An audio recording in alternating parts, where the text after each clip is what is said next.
Loch Ness in the Scottish Highlands, one of the deepest freshwater lakes in the world, over 20 miles long. So vast, every man, woman and child on the planet could fit into it 3 times over. And according to ancient legend, the abode of a huge and mysterious creature.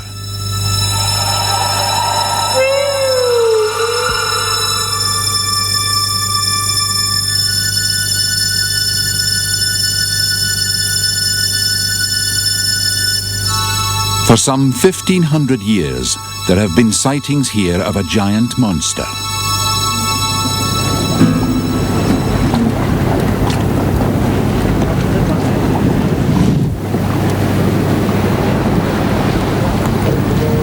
The Loch Ness Submarine Company is just the latest of many attempts to explore the loch. The new sub can dive down to the bottom, and tourists can book a ride. So what's in it for them? In concept, the ultimate monster hunt. We've had obviously many people over the years travel around Loch Ness, drive down the road, use their binoculars or cameras to try and see Nessie perhaps on the surface. Other people travel by boat and cruise the loch, trying to hope to perhaps see her as well. But no one as yet has actually been able to go down into the monster's den. And from an educational tourism point of view, we hope to offer some adventure for a member of the public to actually dive down with us, and also an educational dive that they can learn a bit about science while they're with us and learn a bit about the environment and Loch Ness itself. Do you really expect to see very much down there? It's very murky water, isn't it? It is indeed. It is certainly not the Caribbean, and I'm sure you wouldn't expect it to be. It is the deepest, darkest, blackest stretch of water possibly in the world, but it's got a tremendous mystique to it, and it's a very, very exciting location, and anybody who comes with us will have a very exciting time. The mountains around the loch rise to 2,000 feet. The first recorded sighting of the monster was in the 6th century by St. Columba.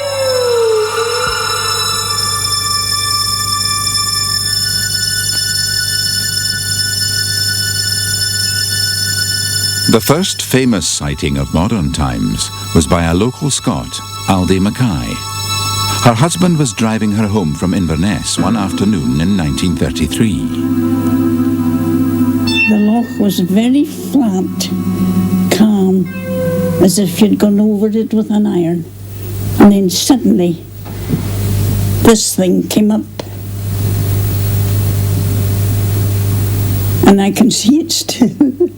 It just rose out of the water, black, wet,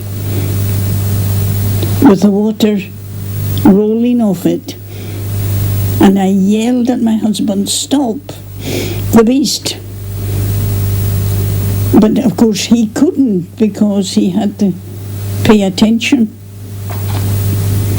And by the time he had stopped, the thing had gone underneath, back down again. And then it suddenly shot off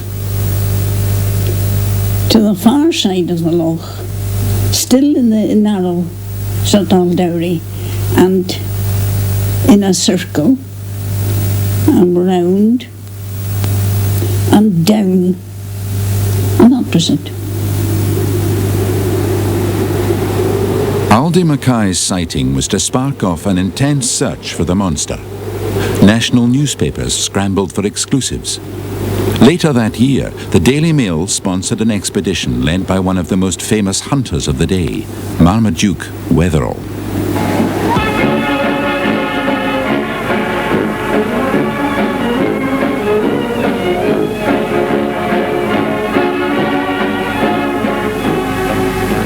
Loch Ness, on which the eyes of the world are focused, the reputed haunt of a prehistoric monster or monsters, and the newly found adventure ground of modern Gullivers. Mr. Wetherell, the big game hunter, and his party, who have been hot on the trail of the monster for some time, set out from Foyers to comb the lake. There is competition from local enthusiasts, with ambitions to earn eternal fame for the discovery of a species long thought fabulous. Wetherell soon found what he said was the monster's footprint, overnight fame, but it was a hoax. The mark had been made by a stuffed hippo's foot owned by a local Scot. The world laughed at Marmaduke Wetherell, and at the very idea of the monster. But the legend lived on. The following year, a Harley Street surgeon claimed he was passing by when he saw a strange apparition on the loch. By chance, he had a camera with a telephoto lens. The so-called surgeon's photo became world famous overnight. But what was it? A giant sea serpent? An ancient dinosaur? Scientists were baffled, and the sightings continued. I saw the head, the neck, and the huge body, which I'd say was about 30 feet long. And it was going sort of... something like that. In my opinion, and I've studied it fairly closely, I think that it's some form of mollusk.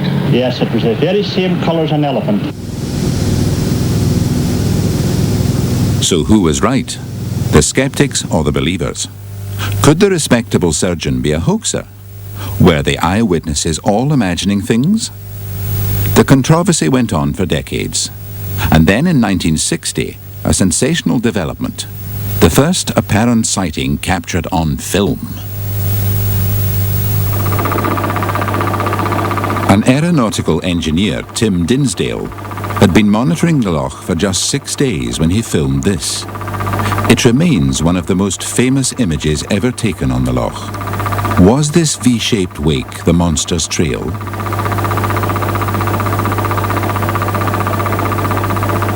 Filmed from 1,300 yards, the hump moves at about 10 miles per hour.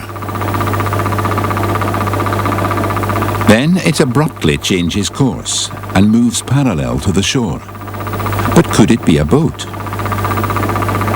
Anticipating that very question, Dinsdale also filmed a boat at a similar point on the loch. Photographic experts from the RAF later stated this was a boat about 13 meters long. But this was not a boat or submarine.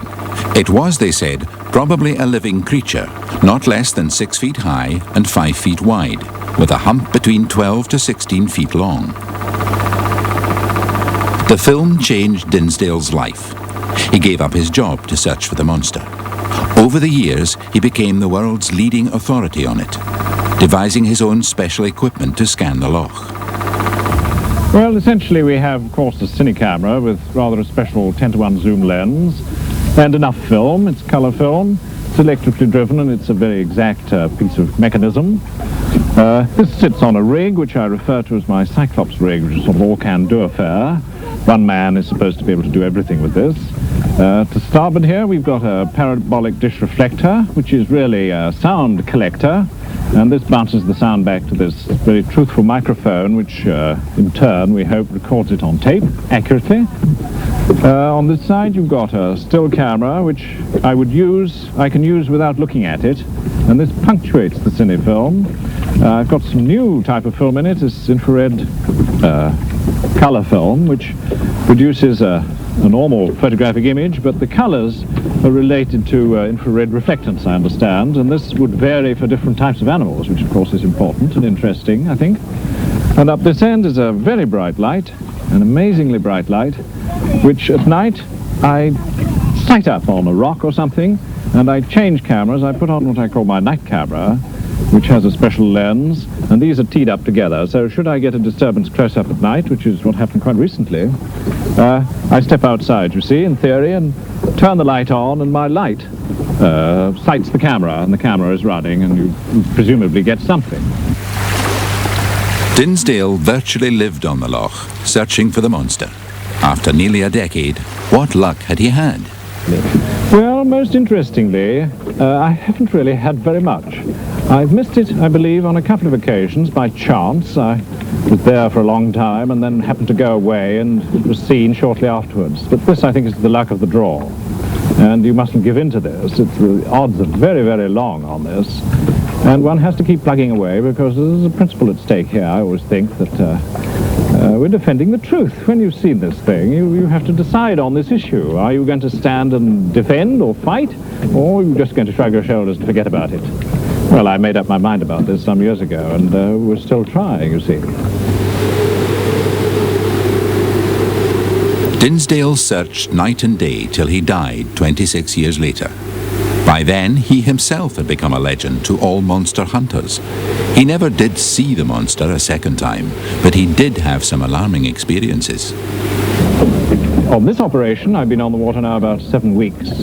I've been pretty close to it, I think. I've had a number of disturbances, wakes, one at night, which I found very disturbing. What happened? Slightly frightening, actually. I was asleep in my bunk, and the boat was on calm water. It was jelly calm at night, and there were no boats, because you can hear boats. And I was awake, and the boat started to rock, and I looked out of my window. I have 4 windows which give me good visibility, and I saw this extraordinary disturbance, wake. You know what wakes look like when you live on the water.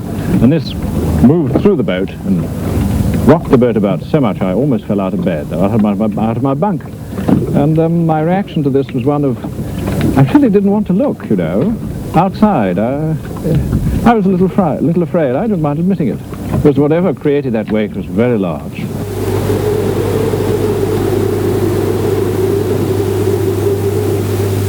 Dinsdale was not alone in believing a huge monster might inhabit the loch. In 1969, 3 unidentified men made a large finding that excited the media and some of the experts. Mr. Taylor, you've had a brief look at this now, about 5 minutes. What do you make of it? Well, I think that this may well be a bone, a very large bone, and one's first impression is that this may be part of a femur of some large animal. What part's that? That's the thigh bone. And it's certainly a very large object. I'm fairly certain that it is made of bone. What makes you think that? Well, the texture of the object, its weight, and the fact that if you look very carefully at it, you will see what appears to be bone canals running throughout the structure of the object. It has the typical appearance of bone from which the organic matter has dissolved over a period of time, leaving just the ash intact. How old would you say it is? It's impossible to say, but it could be very, very old indeed.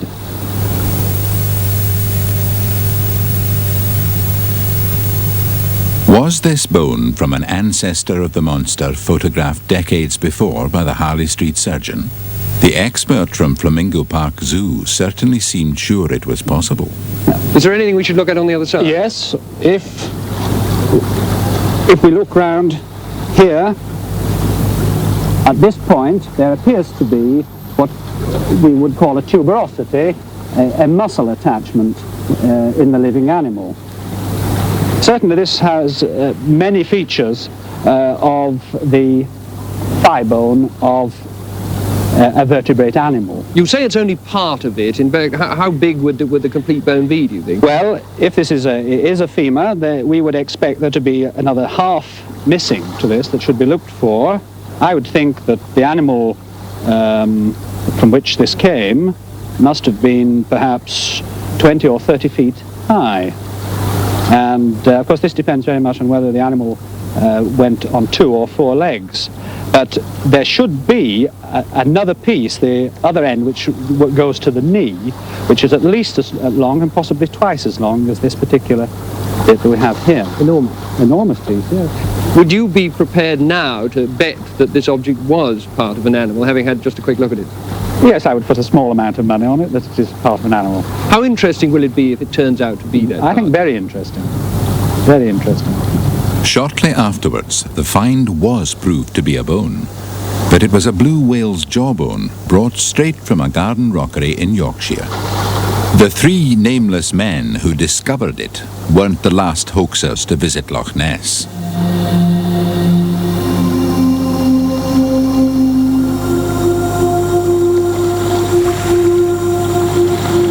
But what real chance is there any prehistoric monster might dwell in these deep, dark waters?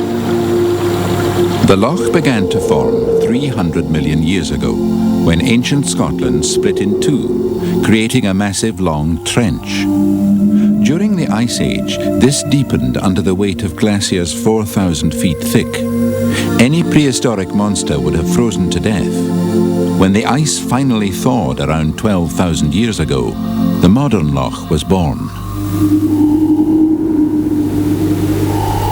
But whatever is or is not in the loch, There have been over 1,400 sightings since the 1930s. Can so many people be wrong? Well, I was out fishing. It was really the month of March, middle of March. And I was going up past this spot here when I noticed some branches in the loch, when I found them outside line.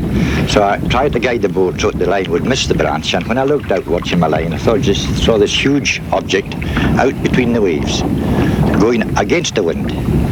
And I knew right away it was something very much alive. So I watched it, and I noticed quite close, a matter of 30 yards from it, I could even describe the colour of the skin. The skin was a sort of a dark brown, very, very rough, scaly. And up towards the shoulder, what I took to be the shoulder, the way it was going against the wind, was this, what I took to be a mane. But it could be a flipper, it could be a fin or anything. How long was the object you saw? I would say 14 to 15 feet long. Pretty big? Pretty big, yes. Pretty wide. I would say roughly 4 feet in width, you know, across the back. You didn't see any sign of a head? No head or no tail, none whatsoever. Another Highlander out fishing saw something rather different in 1964.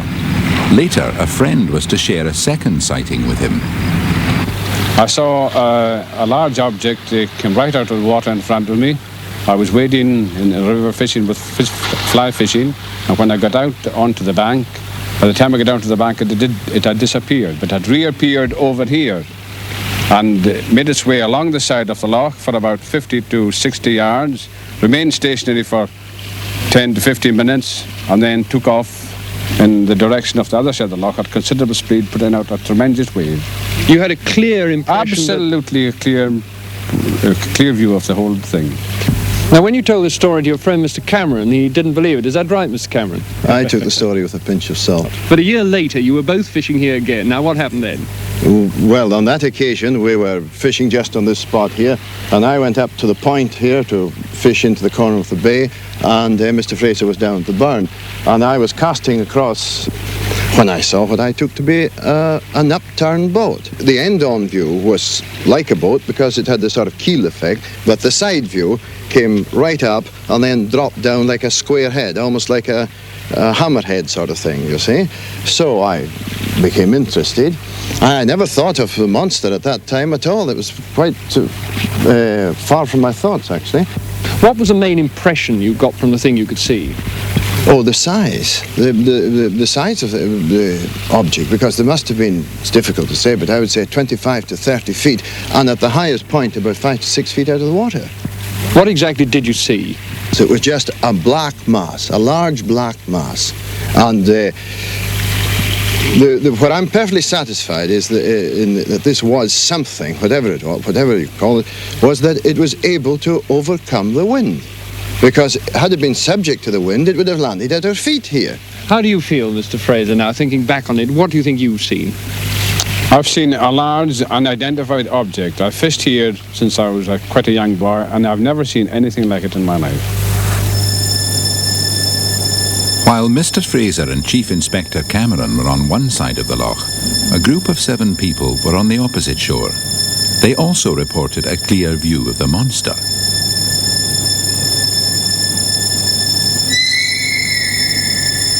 So what are all these people seeing?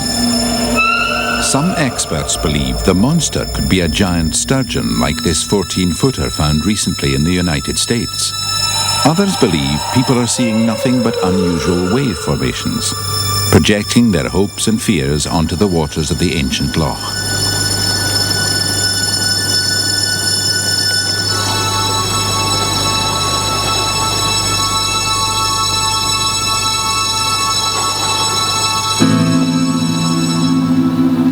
Controversy grew by the year, and the world grew curiouser and curiouser.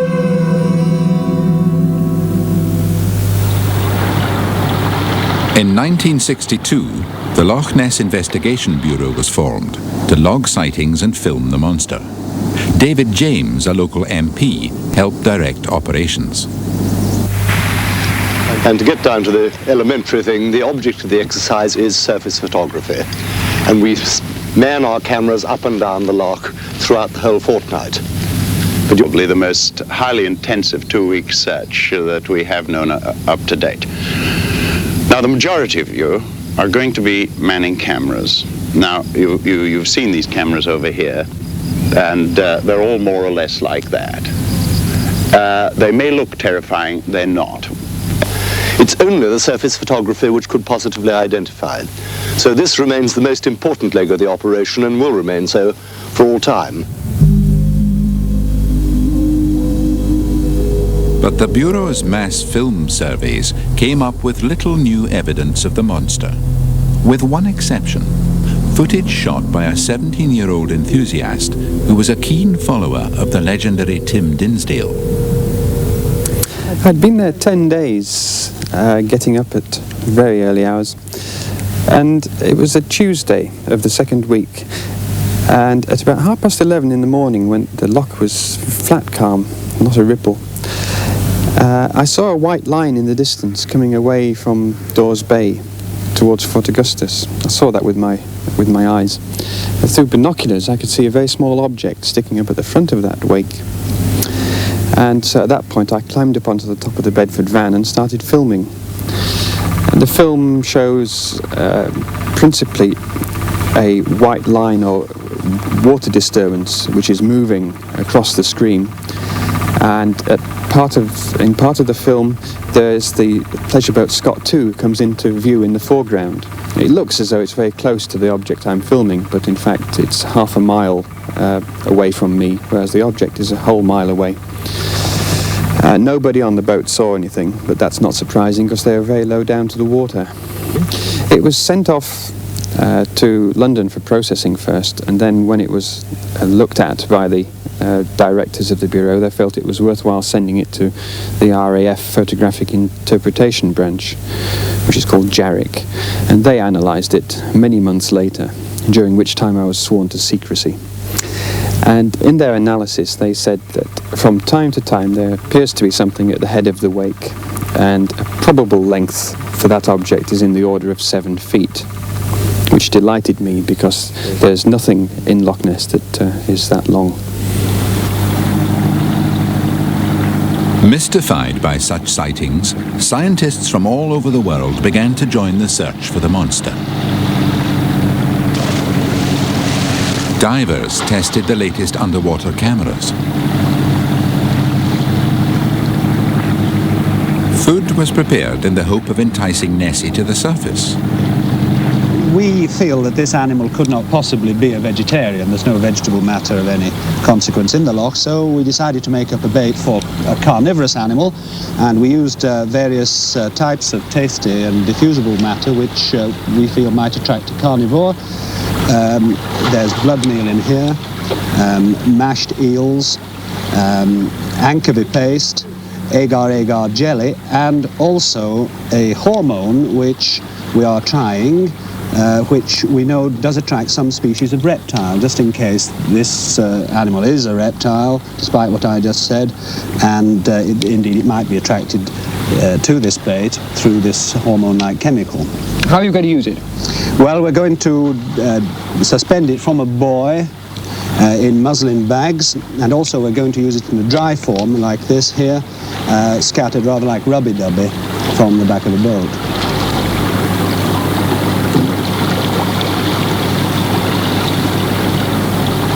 The bait was dropped into the loch, but no response from underwater.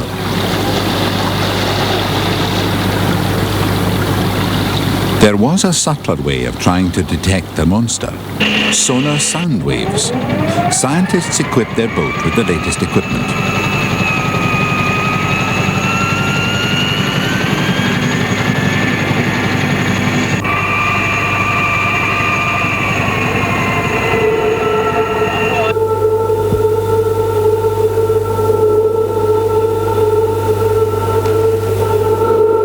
They then patrolled the loch, scanning its waters for signals suggesting Nessie was down there.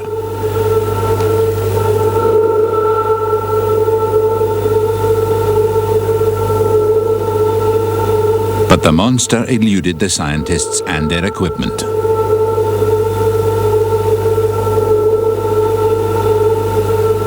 Cameras and sonar failed to find any strange large creature beneath the surface.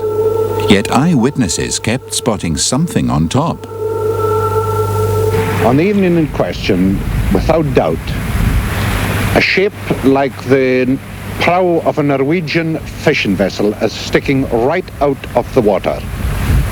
It had a small head, like a needle or a snake, magnified about 10, 15, 20 times. In the distance it was difficult to see. It stood erect out of the water and sailed right into our view. In the dying sunlight, as you know from the loch here, it travelled right across our field of vision in the direction of doors. It sank twice into the water in that 3 or 4 minutes. We then thought we had lost it. It came up again and sailed further towards doors, seemed as if it was getting into shallow water, turned, got into the centre loch, and then for the first time it went at full speed ahead with a wave and a wash right up the centre loch and away from our view. By now, American scientists had joined the hunt. With them, they brought a yellow submarine and a lot of questions. We are interested in whether we have air breathers or whether we have gilled animals. Now, these two questions can only be answered by determining how long these objects can remain below the surface. If they stay below the surface for more than an hour, we have to assume they can take oxygen from the water. If not, they may or may not be air breathers. If it's an air breather, what do you think it is? Well, if it's an air breather, my best guess is that we have some kind of mammal, possibly a sirenian. Which is what? A sirenian is an animal related to the elephants, but completely aquatic. Now, the kinds we ordinarily hear of are the tropical ones, dugongs and manatees, and they're not very large, 10 or 12 feet. But there was a very large sea cow, which Steller discovered in the Bering Strait in 1740, which was about 35 feet long and would be quite large enough to account for some of the observations here. If it's not an air breather, what is it? Well, if it's not an air breather, we have to think of animals with gills. And probably the local people here would be right that their guess is that some kind of large, thick-bodied eel might be involved. The yellow submarine had little success and nearly sank twice. There was also a red submarine with a British crew. The hunt for Nessie was on as never before.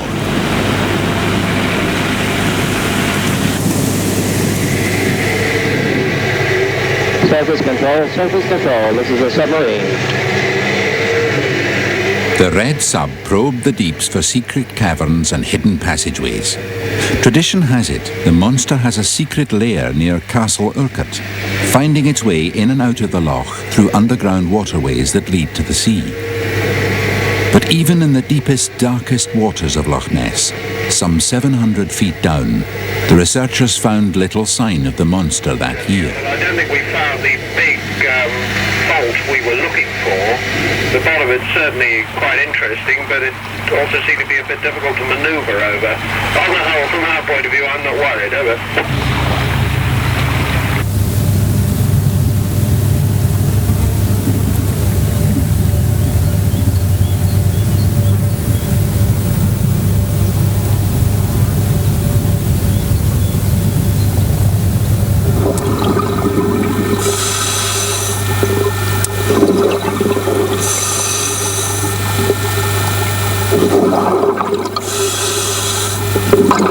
A quarter of a century later, the Loch Ness submarine continues the search, but still no trace of the monster.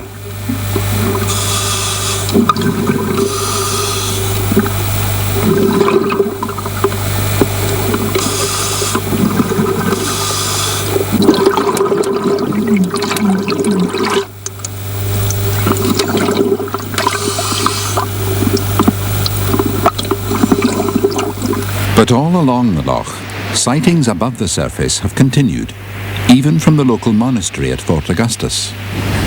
I wasn't thinking of Nessie at the time, but we had a guest, an eminent organist from Westminster, and I suggested going down to the loch and having a look at the view. We have a magnificent view down the loch from our monastery garden, and we were standing on that jetty, the stone jetty over there, admiring the view, and now suddenly our eyes caught sight of a tremendous agitation in the bay over there to our right. We could see the water being churned up by something, but we couldn't make it out first of all because there was nothing above the surface, but I could see spray being lashed off the surface. Then a few seconds afterwards, believe it or not, we saw this great neck emerge from the water, at least about 5 feet we estimate above the water at an angle.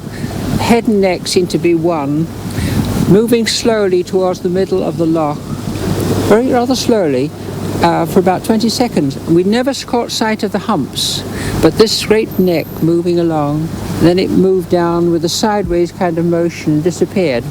And we hadn't drunk a drop of whiskey that morning. In 1982, the most ambitious project to date, 150 scientists returned to the loch with more sonar. It operated at depths where normal fish or air-breathing mammals can't survive. There were 40 sonar contacts with unexplained large objects.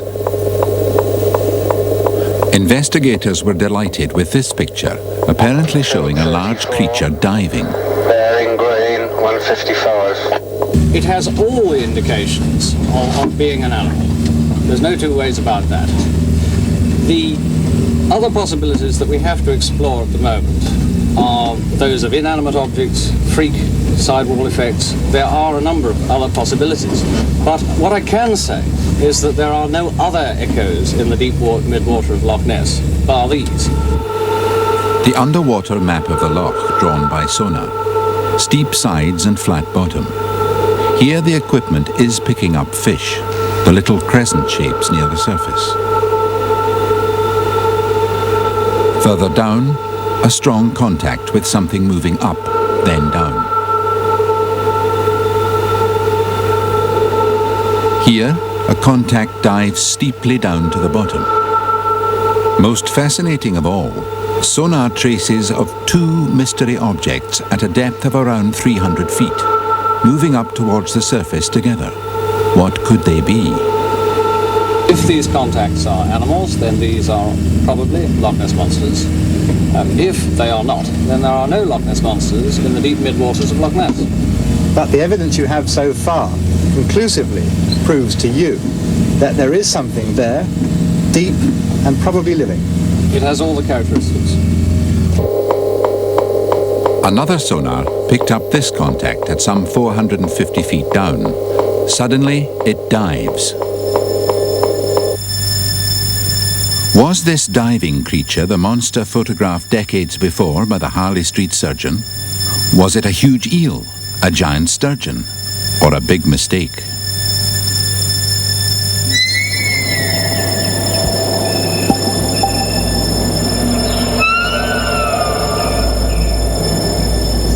The controversy has turned Loch Ness into a tourist attraction, fascinating young and old. Loch Ness now has its own exhibition centre and shop. 250,000 people come here a year. It survives because of sightings and the reporting of sightings. Now, you can't possibly say that all these people are wrong.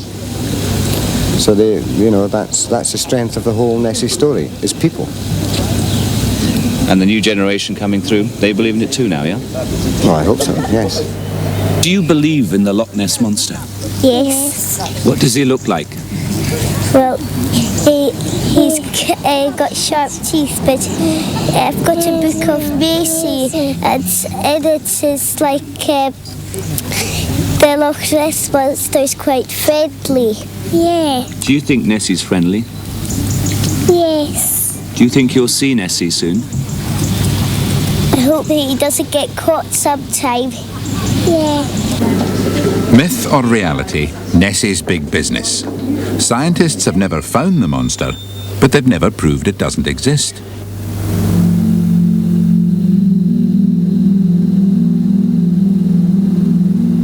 (1987) Operation Deep Scan, a scientific world first. 20 boats, crewed by investigators from all over the world, set out on an epic search for the monster. Each boat was equipped with sonar.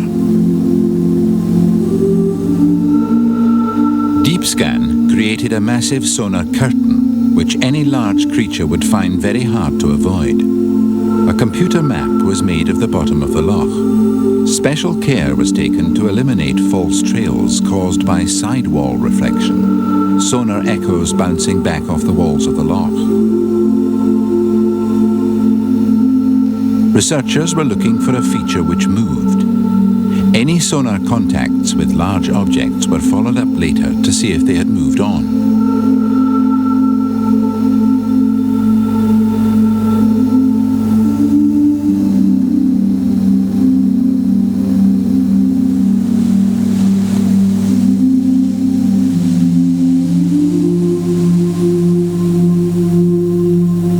With the eyes of the world's media upon them, this time researchers like Adrian Shine were more cautious about contacts made in the first few days. I'm not expecting any Jurassic reptiles to emerge, what I call the media monster. I'm not expecting any of those. But the contacts that we have up till now could be a fish. They could be a large, very large fish. The most impressive contact by deep scan came not from the flotilla itself, but from a boat travelling behind the line. Suddenly into the view came quite a large target. Was sitting off the bottom by a considerable distance, so it wasn't a bottom target. And then we cut the engines and it rose up towards the boat. We stopped, it still kept coming up, and we stayed over it as long as we could. We got a very good picture. It was 480 feet down, it's too deep for fish. The deep scan fleet returning to base. Ashore, the world's media awaited them. Strange. So was the strongest signal picked up from a living creature? If so, what was it? With Adrian Shine, two sonar experts from the States. Well, the contact that came off the boat that was following behind the line is the contact that is most interesting to me, because that boat was behind the line of boats, and the probability of a sidewall reflection off of a protrusion or a ledge reflecting back to the boat following the line and the distance it was from the boats is highly unlikely. The size of the signal at almost 200 meters, to give you an idea, we pick up large fish over wrecks at 400 feet is normally kind of the maximum depth that we see a single large definite signal like this, and it's generally a large shark or quite large fish. This is considerably deeper than that.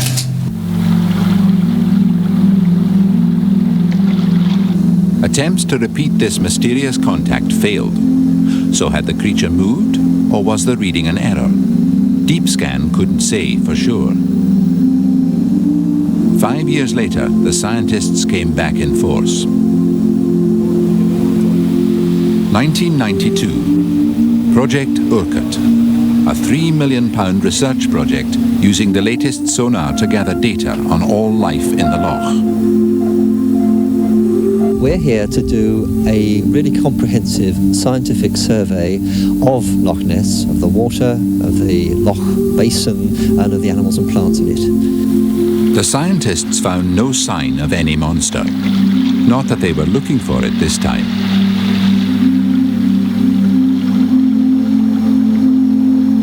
And this year came news of a crushing blow for believers in the monster.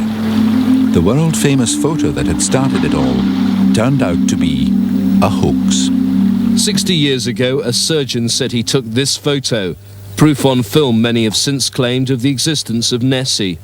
But now, research to be published in tomorrow's Sunday Telegraph shows the most famous photo of the Loch Ness Monster is a fake.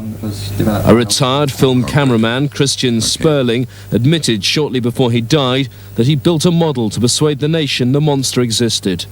This was just a small clockwork toy submarine which had a model head and neck built up onto the conning tower, and then it was photographed at Loch Ness running through the water under its own power. At the Loch Ness Monster Centre, however, they say the search for Nessie will continue.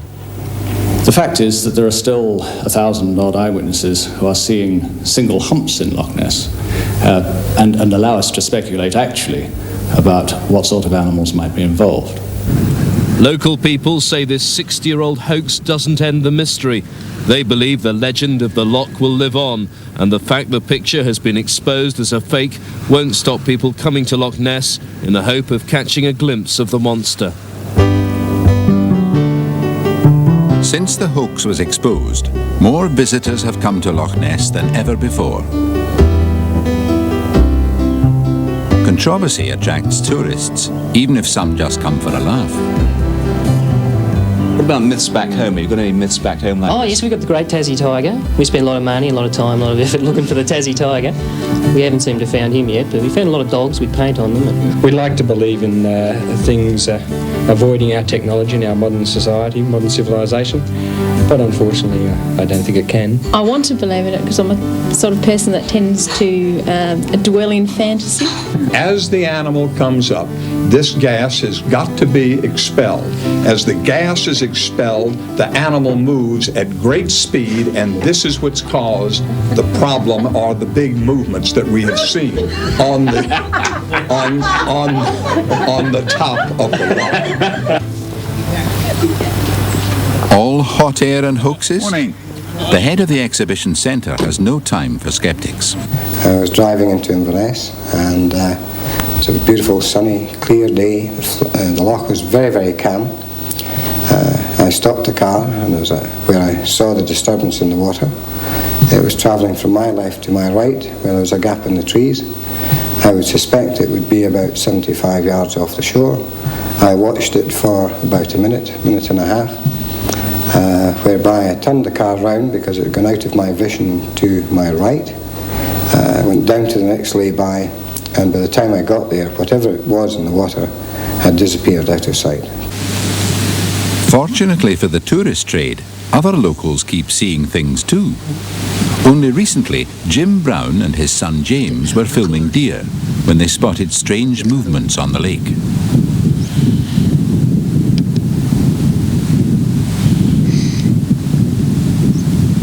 Their video film was snatched too late to be conclusive, but they have no doubt what they saw with their own eyes.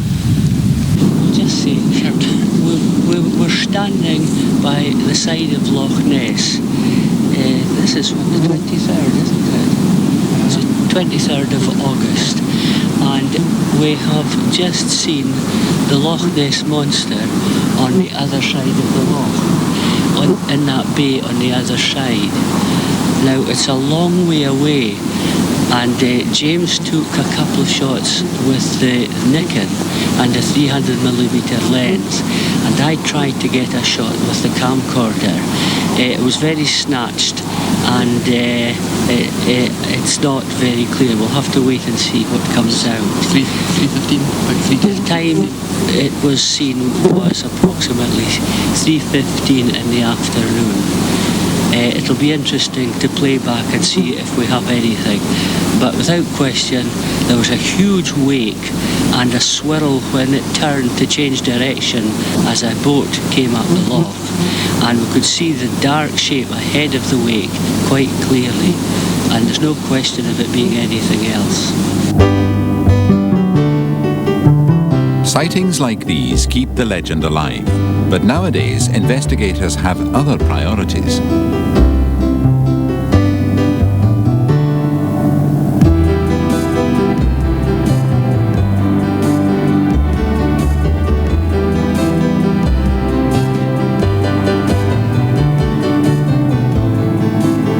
Head of the Loch Ness project, Adrian Shine knows these waters as well as anyone.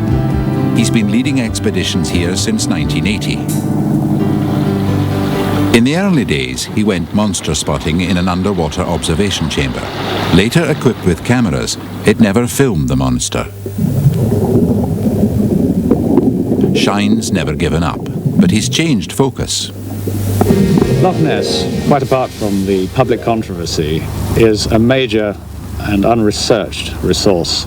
It is Britain's major lake. It is our greatest volume of fresh water. And we don't really know half as much about it as we ought to. And we are currently involved over the next 3 years in finding out a very great deal about it. We're going to unpeel it layer by layer, from surface to bottom and beneath the bottom. The first stage in unpeeling the loch. To check the findings of Sir John Murray, a turn-of-the-century bathymetrist who drew up the first detailed map of Loch Ness. Though he never spotted the monster, Sir John spent much time there, taking a total of 1,700 measurements. To do so, he used the highest tech of his day, these specially designed wire-sounding machines. The eminent Victorian's measurements have turned out to be accurate to within a few feet, around 750 foot at the deepest point. To Adrian Shine, it's an inspirational example of scientific method. Murray's giant map stretches out for 2 arms' lengths.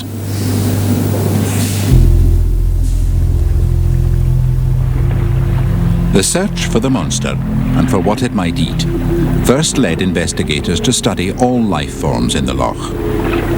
At 100 feet down, there are big shoals of char, and as deep as 700 feet, and at 5 degrees centigrade, there's another layer of fish life. Scientists still disagree about how many fish there are down here, and whether any monster would have enough to live off.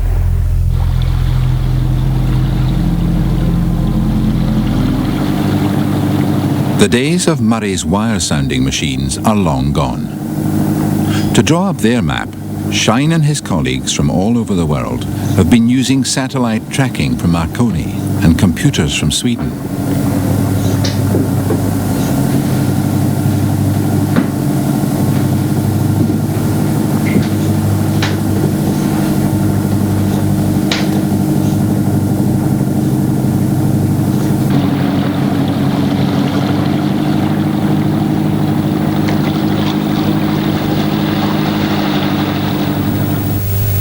The resulting hydromap is the most accurate ever made of the loch. The bottom is so flat that silt doesn't slump. It just falls and settles, untroubled by changing currents. The result, through time, the sediment is layered, like the rings of a tree. Fertile ground for investigators. Project Rosetta. From the very bottom of the loch, Shine's team extract time capsules of silt, 12-metre-long samples of sediment, got by punching deep into the loch's bed.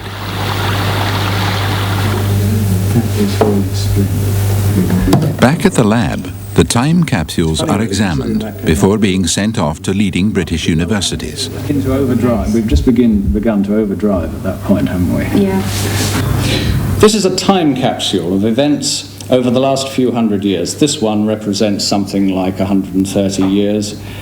You can see events like this. Probably this band of clay would be caused by a flood, probably the Great Flood of 1868.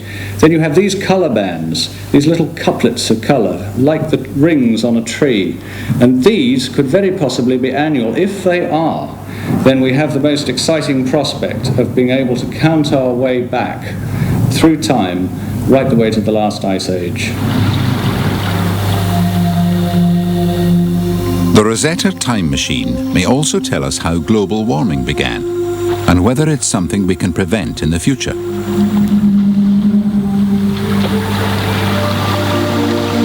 And what of the monster? Fact or fiction? Take the place apart, and you'll have your answer. And what do you think the answer will be? What do you hope it'll be? It'd be very nice to think that there were a number of unusual things in Loch Ness, whether they be physical or biological, or even perhaps psychological.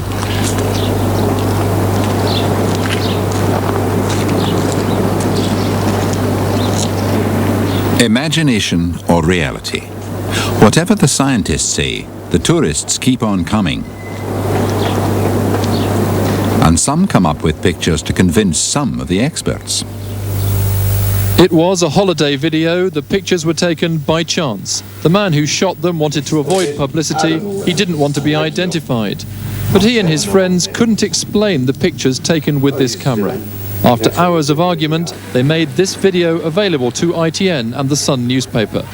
The cameraman was at Urquhart Castle on the shore of Loch Ness. He noticed a strange object moving in the water. Too big for a swimmer or diver, Unlikely to be seals, they are very rarely seen in the fresh water of Loch Ness. Possibly waves or the wake of boats. Played in slow motion, a moving black shape can be highlighted. Experts are divided. Some say it's an animal, others are convinced it's a freak wave. Now the object looks as if it's the interference pattern of two wakes that have come together and are forming interference between each other, forming what looks like an object, but isn't really anything more than just water. I'm amazed by what I've seen. I haven't seen anything like it. I think it's very unusual. I can't see an easy interpretation, but it might well be a large living creature of some sort.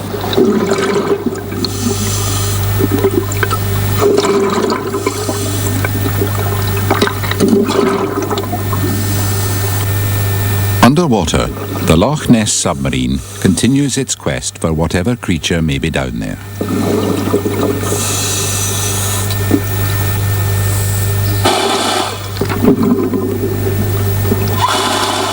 The sub is a key part of the Rosetta project, gathering the core samples from the bottom of the loch.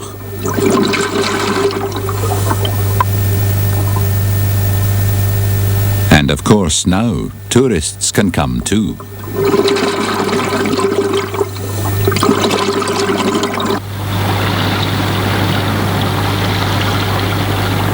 The sub is where science meets tourism. Over the next few years, it'll help decipher just what the early sonar footprints from deep scan might mean. We'll also be studying the mysterious scattering layer at a depth of 100 feet, which is basically a large soup of marine life. And we'll be having a look at that, seeing what it consists of. Yeah. And of course, throughout the whole year, we'll be studying the temperature, the salinity, and a whole range of other things here at Loch Ness. Cynically, are you not just yet another venturer looking for the Loch Ness Monster, which has eluded all these projects in the past? What hope have you got? Well, I'll tell you a little story. A couple of years ago, we're down in Grand Cayman, diving with National Geographic magazine, looking for 6-gilled sharks, which at the time were thought to be extinct. And at 1,000 feet in very, very deep water, very, very dark water, and only in the middle of a night with no moon, we would actually find them. Never in the daytime, never shallower. Now, my own personal theory is that Nessie could well be of a similar ilk. She likes to live deep, live dark, live in cold waters. And the reason that the average person sees her so infrequently, possibly on the surface, is the same as down when we're in the Caribbean, that this particular type of animal doesn't like to come to the surface. So in answer to your question directly, I think if anyone's going to find her, possibly we've got as good a chance as anybody.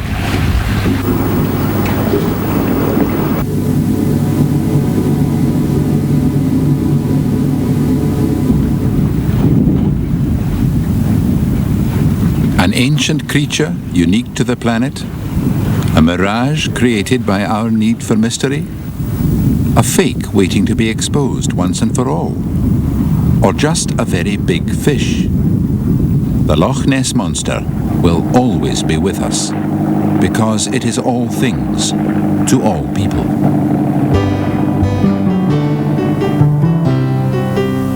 We're defending the truth. When you've seen this thing, you have to decide on this issue. Are you going to stand and defend or fight, or are you just going to shrug your shoulders to forget about it?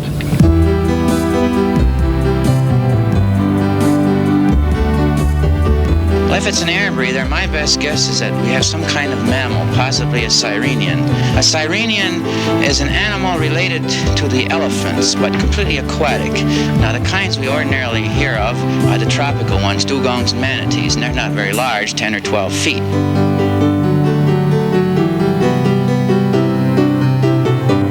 If these contacts are animals, then these are probably Loch Ness monsters. If they are not, then there are no Loch Ness monsters in the deep mid-waters of Loch Ness.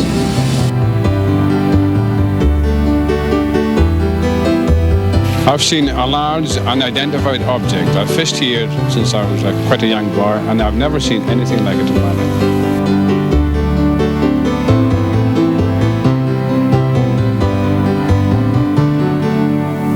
It just rose out of the water, black, wet, and I yelled at my husband, "Stop the beast!"